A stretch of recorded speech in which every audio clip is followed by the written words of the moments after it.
Once again, I have the honor and privilege of addressing this gathering of thinkers and doers, movers and shakers who are in positions to influence the direction that our world will take in the foreseeable future. I would like to express my thanks to the organizers of the World Economic Forum, especially to Professor Schwab, who made it possible for this message to be sent and who also kindly invited me very warmly to join you here. That I am, very regretfully, not able to be with you today is due to reasons which are closely related to the theme of this meeting, the Great Transformation, Shaping New Models.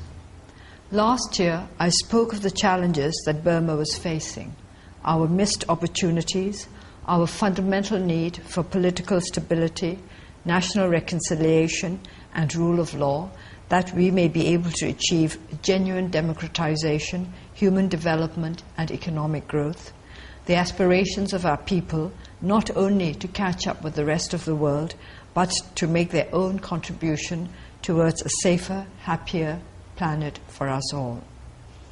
A year on, I can say that we have taken some steps towards meeting those challenges. We are not yet at the point of a great transformation, but we have a rare and extremely precious opportunity to reach such a point. That Minister U So Theng is attending the 2012 World Economic Forum is a sign of the positive changes that have been taking place in our country. I would like to appeal to all those who wish to promote the interests of Burma and other nations and societies struggling for peace and stability, development and prosperity, to support us in our efforts to take the next crucial step that will enable us to bridge the gap between potential and fulfillment. It gives me intense satisfaction.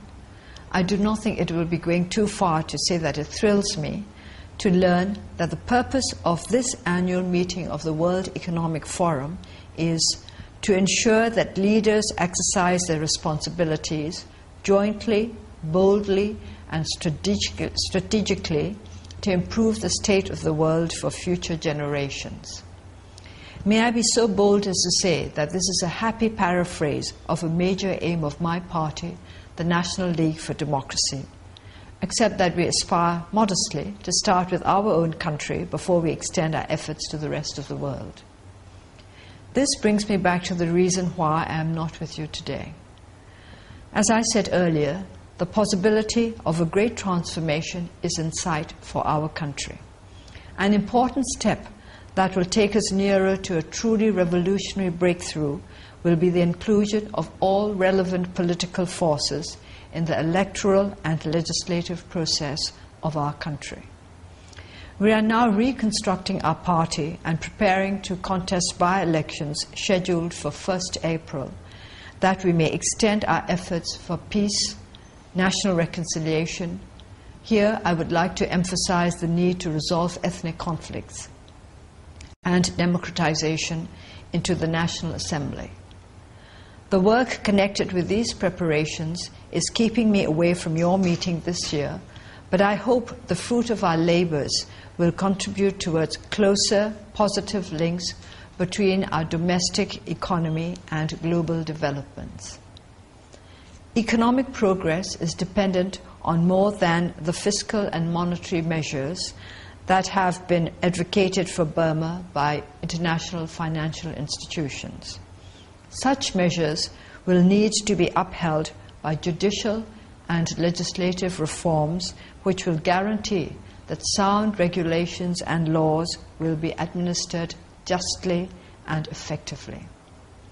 We wish to create a political, social, and economic environment that will bring ethical, new, and innovative investments to our country. We would like to draw up our blueprint for a sustainable new model economy with a view to the future needs of our globe, social and environmental concerns woven into food, water, and energy needs. Once again, I would like to end with an appeal to all of you. Please support our endeavors to make Burma the shining representative of what can be possible if we cooperate in our efforts to make our world a happier, safer home for all our peoples. In conclusion, may I say that I very much hope that the day will come when I too can be part of this distinguished, vibrant gathering. Thank you.